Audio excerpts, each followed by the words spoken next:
출애굽기 20장 13절을 통해서 살인하지 말라 하는 제목으로 같이 은혜의 시간이 되기를 바랍니다. 이 살인하지 말라, 이 계명은 비단 교회에서만 강조되는 것만은 아닙니다. 살인은 모든 인류 역사 사회에서 당연하게 금지되었고 금지되고 있습니다. 그러나 살인을 금지하는 목적과 그 이유에 대해서는 교회와 세상은 본질적으로 차이가 있습니다. 세상은 인본주의적 관점에서 살인을 금지하지만 교회는 신본주의적 관점에서 살인을 금지하기 때문입니다. 그렇다면 구체적으로 성경은 무엇을 살인이라고 정의했고 왜 하나님은 이것을 금지하셨을까요? 또한 이 계명이 우리에게 주는 영적인 믿음의 교훈은 무엇이고 살인하지 말라는 이 계명을 지키는 삶은 어떤 삶일까요? 오늘 본문 말씀을 통해서 인간의 생명이 가지고 있는 그 고유한 가치를 발견하고 더불어서 모든 생명의 주권자 되시는 하나님의 절대적인 은혜를 경험할 수 있기를 원합니다. 그러면 살인이 무엇입니까? 오늘 본문에서 말하는 살인이라는 것은 무엇을 얘기하느냐는 것입니다. 일반적으로 살인이라는 것은 타인의 생명을 빼앗는 행위를 말합니다. 그러나 성경에서 말하는 살인이라는 것은 이것을 물론 포함해서 그 이상의 것까지도 다 포괄적으로 말을 하고 있습니다. 예를 들어서 살인하지 말라 했을 때는 사람을 육체를 죽이는 것도 살인이지만 또 형제를 보고 미워하는 자는 이미 살인했느니라 살인으로 봅니다. 또 영적인 측면에서 보면 상대방의 믿음이 나 때문에 그 믿음이 떨어지고 죽어버렸어요. 말 한마디 행동하는 것, 본이 되지 못하는 삶, 이런 것 때문에 상처받고 믿음이 죽어버렸어요. 그러면 그것은 영적인 살인을 한 것입니다. 요것까지 전부가 포괄된 얘기가 출애굽기 20장 13절에 살인하지 말라라고 말하고 있습니다. 여러분, 이 본문에서 보면 이 살인이라고 하는 그 히브리 원어의 단어 보면 두 가지가 나와요. 라차흐라는 단어가 있고 카탈이라고 하는 단어가 나옵니다. 여러분, 여기서 본문에 나오는 이 라차흐라고 하는 단어는 여러분 성경에 보면 구약에서 48회 정도만 사용되고 카탈이라는 단어는 수백 회 이상 사용되어 있습니다. 이 두 단어가 가지는 의미가 차이가 있습니다. 카탈은 단순히 사람의 생명을 죽이는 것만을 의미합니다. 반면에 라차흐라고 하는 단어는 육체적인 생명만을 의미하는 것이 아니라 그 고유한 인격, 또 그가 가진 하나님의 형상을 파괴하는 것까지도 포괄적으로 포함해서 쓰는 단어입니다. 따라서 오늘 본문에서 금하고 있는 살인은 단순히 육체적인 생명의 살인만을 의미하는 것이 아닙니다. 사람의 영과 혼 그리고 육을 포함하는 전 인격적인 부분에서 살인을 금하고 있다는 것입니다. 육체적, 정신적 그리고 영적인 생명을 빼앗는 모든 것을 말하고 있는 것이고, 여기서 6번째 계명 살인하지 말라고 하는 것은 바로 이것을 금지하고 있다는 것입니다. 그러면 왜 하나님께서 살인을 금하라고 했습니까? 본문을 보면은요, 이 다른 계명들과는 다르게 매우 강조된 금지 명령어를 사용했습니다. 살인하지 말라 이렇게 말하고 있어요. 얼마나 중요한 명령인지를 확실하게 보여주고 있다고 봅니다. 기독교는 생명의 종교입니다. 그리고 영적으로 구원하는 영적 구원, 영적 생명의 종교가 기독교입니다. 그래서 나를 믿는 자는 죽어도 살겠고 살아서 믿는 자는 영원히 죽지 아니하리라 이렇게 말하고 있습니다.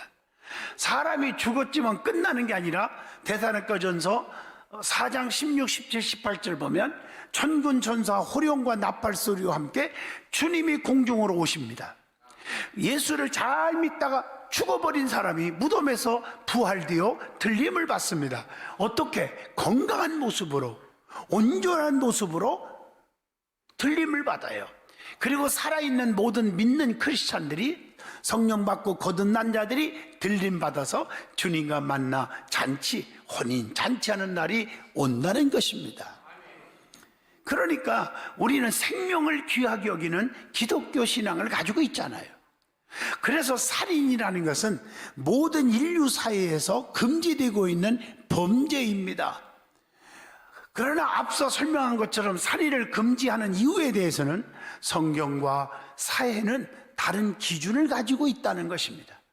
성경에서 말하는 살인을 금지하는 이유는 무엇일까요? 왜 하나님은 살인하지 말라고 계명을 우리에게 명령하셨을까요? 첫째, 모든 생명의 주권은 하나님의 손에 있기 때문인 줄로 믿습니다. 가끔 드라마 같은 거 보면요, 너무 억울하고 막 분해가지고 그 원수를 갚으려고 자기가 막 조사를 하고 그냥 경찰들한테 신고도 안 하고 그냥 잡아다가 살인하는 경우도 있잖아요. 무서운 얘기죠. 여러분, 생명은 하나님께 있는 것이지 내가 사람을 살리고 죽이는 권한이 없는 줄로 믿습니다. 그래서 하나님은 생명을 만드시고 보존하시며 보호하시고 주관하시고 심판하십니다. 생명에 관한 모든 권한은 오직 하나님의 것입니다. 그래서 욥기서 12장 10절에 보면 모든 생물의 생명과 모든 사람의 육신의 목숨이 다 그의 손에 있느니라. 에레미야 2장 13절에 보면 내 백성이 두 가지 악을 행하였나니 곧 그들이 생수의 근원되는 나를 버린 것과 스스로 웅덩이를 판 것인데, 이렇게 말하고 있어요. 만약 자기 자신을 포함하여 누군가가 생명에 관하여 스스로 판단하거나 선택한다면 그것은 생명에 관한 하나님의 권리를 침범하는 것과 같습니다. 이것은 하나님의 것을 탐하는 것이고 동시에 하나님을 가장 심각하게 모욕하는 행위가 되는 것입니다. 두 번째로, 모든 인류는 하나님의 형상을 가지고 있기 때문입니다. 모든 생명은 그 고유의 가치를 가지고 있습니다. 성경 또한 모든 생명의 가치를 중요하게 말하고 있습니다. 하나님 보시기에 좋았던 창조물들이기 때문인 줄로 믿습니다. 하나님은 천지를 창조하시고 건건마다 하나님 보시기에 좋았더라 좋았더라 이렇게 표현하잖아요. 그래서 노아의 홍수 때도 사람들과 함께 동물들도 방주를 통해서 구원했고, 안식일의 규례에서도 동물들의 휴식을 말씀하기도 했고, 동물들을 보호하는 율법도 있습니다. 창세기 1장 25절에 보면요, 하나님의 땅의 짐승을 그 종류대로, 가축을 그 종류대로, 땅에 기는 모든 것을 그 종류대로 만드시니 하나님 보시기에 좋았더라 이렇게 말하고 있어요. 창세기 6장 19절 보면 혈육 있는 모든 생물을 너는 각기 암수 한 쌍씩 방주로 이끌어 들여서 너와 함께 생명을 보존하게 하되 이랬어요. 신명기 25장 4절 보세요.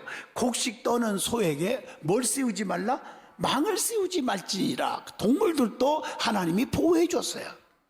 그러나 모든 생명의 가치가 같지가 않습니다. 사람과 동물의 생명은 절대 같을 수가 없습니다.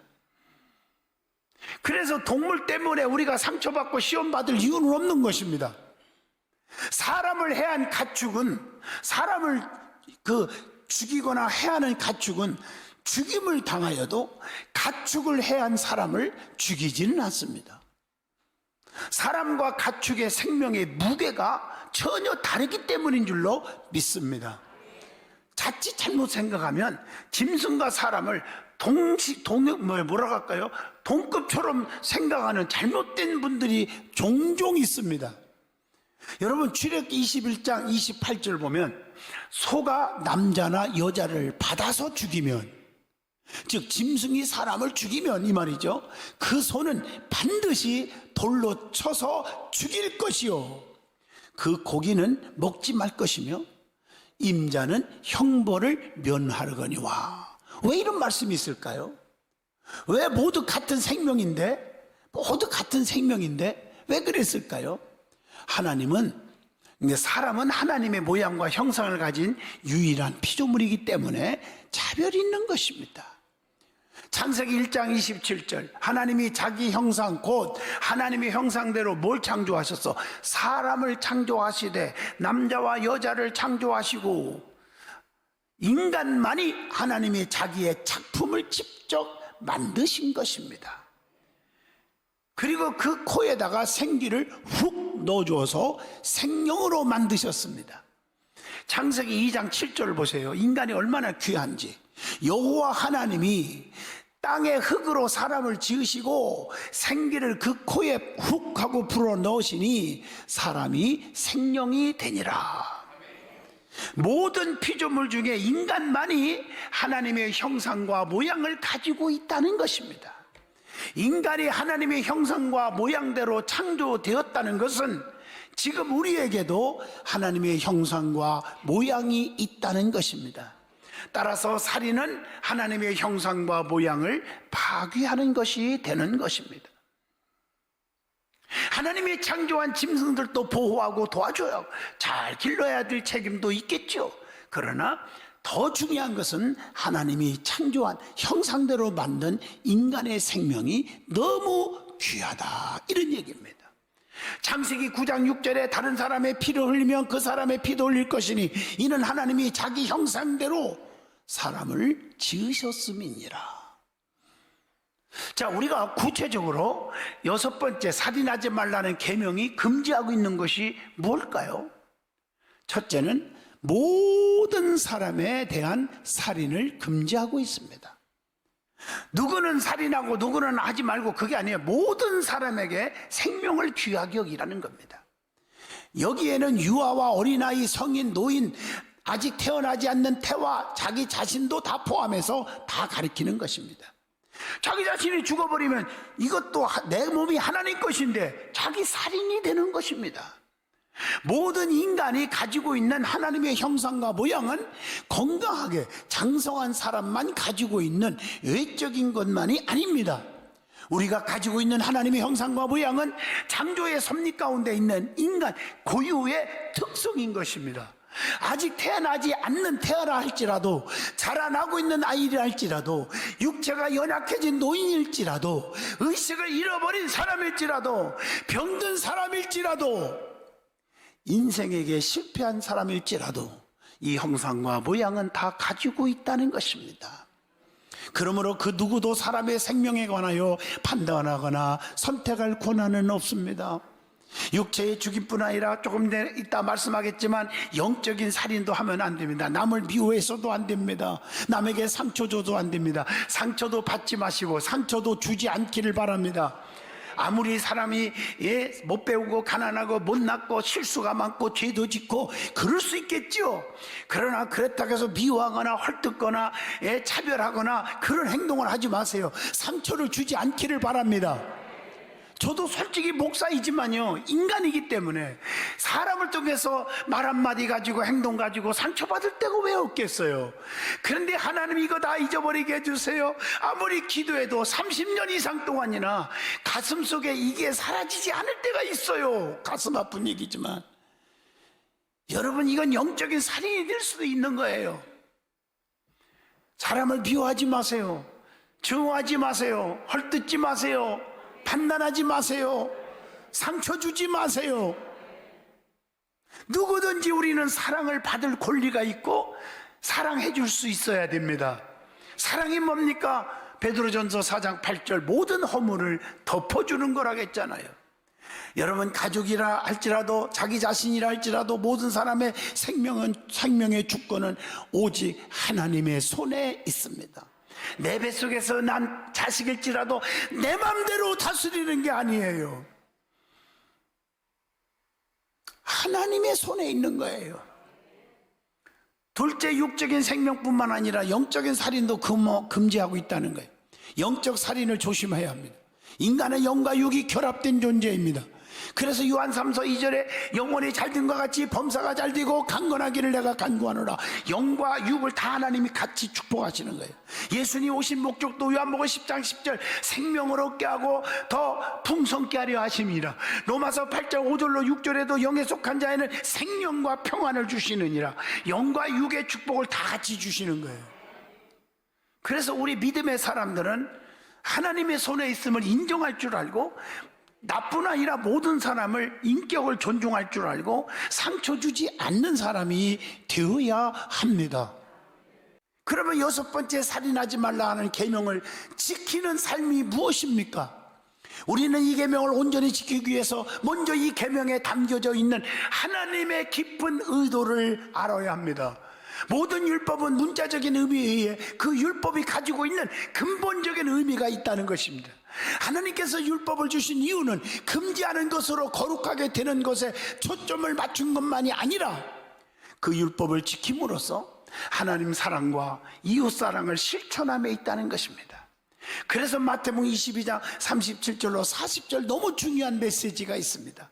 예수께서 이르시되 내 마음을 다하고 목숨을 다하고 뜻을 다하고 하나님을 사랑하라 하셨으니 이것이 크고 첫째 되는 계명이요, 둘째도 그와 같으니 내 이웃을 내 몸과 같이 네 자신과 같이 사랑하라 하셨으니 이 두 계명이 온 율법과 선지자의 강령이니라. 우리 주님께서는 10계명을 포함하여 모든 계명은 단 두 가지의 계명으로 말씀하신 것입니다. 이 두 계명은 모든 계명에 대한 요약이고 완전한 해석입니다. 하나님 사랑, 이웃 사랑, 생명 사랑입니다. 따라서 우리는 진정한 의미에서 여섯 번째 이 계명을 지켜야 합니다. 문자적으로만 해석하여 살인만 하지 않으면 된다고 하는 생각은 안 됩니다. 진정한 중요한 것은 영과 육의 생명입니다. 우리는 사랑이라는 전제 아래 나와 이웃을 살리는 삶을 살아가야 합니다. 이 계명을 지켜야 하는 것은, 그리고 여기에서 두 가지 영역이 있다고 하는 것을 알려주는데, 하나는 몸의 생명의 영역입니다. 두 번째는 영의 생명의 영역이고요. 우리는 육신의 생명을 살리는 삶을 살아야죠. 우리의 몸의 주인이 내가 아닌 하나님을 기억하라는 것입니다. 그리고 여기에는 나의 몸의 생명을 살리는 삶과 이웃의 몸의 생명을 살리는 삶이 포함되어 있습니다. 그래서 제일 중요한 것은 내 몸이에요. 하나님이 주신 몸이에요. 내 몸이 내 것이 아니에요. 그래서 내 몸을 살리는 삶을 살아야 돼요.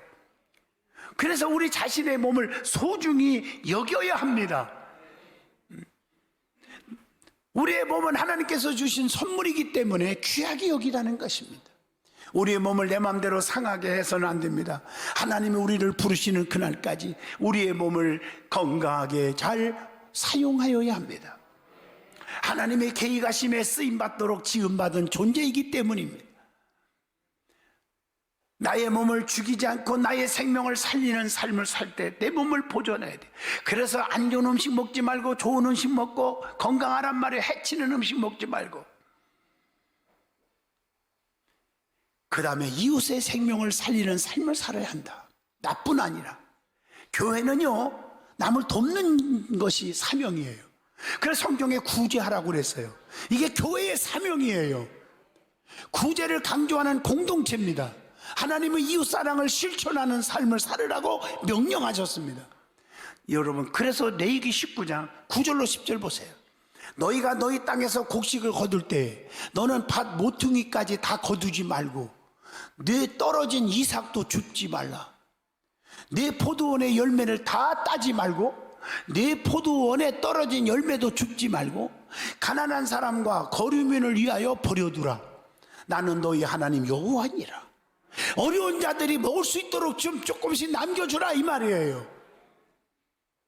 레위기 23장 22절에 봐도 너의 땅에 곡물을 벨 때에 밭 모퉁이까지 다 베지 말라는 거예요. 떨어진 것도 줍지 말라고 그랬어요. 따라서 그리스도인에게 구제함이라는 것은 단순히 좋은 마음으로 이웃을 돕는 것만이 아닙니다. 하나님이 주신 사명입니다. 명령인 줄로 믿습니다. 내가 그리스도인임을 증명하는 것입니다. 그래서 우리 든든한 교회가 전교인들이 안 하는 분도 있고 하는 분이 너무 많아요. 수입의 1%를 구제헌금 하십시오 그랬어요. 그래서 우리 교회 봉투도 1% 구제 헌금이라는 봉투가 있습니다. 많이 합니다. 매월 11조 하는 날 11조의 11조가 수입의 1%입니다. 그래서 11조를 한 달에 100만 원 하는 분들은 그때 같이 봉투에 1% 구제헌금 봉투에 10만 원을 구제헌금을 하는 겁니다. 이걸 가지고 진짜 어려운 분들 다른 곳에 절대 쓰지 않습니다. 이런 어려운 사람들을 돕고 구제하고 선교하는 것입니다. 사랑하는 성도 여러분, 우리 믿음의 성도는 이웃을 사랑할 줄 알아야 될 줄로 믿습니다. 이게 하나님의 깊은 뜻인 줄로 믿습니다.